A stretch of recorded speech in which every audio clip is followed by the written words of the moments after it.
Ayun natin, Tess. Harap ka dito. Ayan. Ang init. Na ako. Ay! Ate, pinawisan na ako. Hello guys. Ang layo ng nilakad namin. Nakakagutom. Super init. Black and white. Ito yung maglilibre. Ang birthday celebrant. Kasi ka-birthday lang niya. Treat niya ako daw sa Jollibee.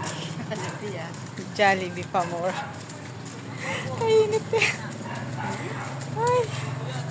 Apartment dito. Apartment.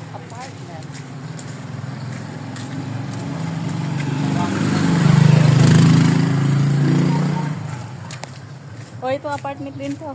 Apartment na naman yan, no? Apartment.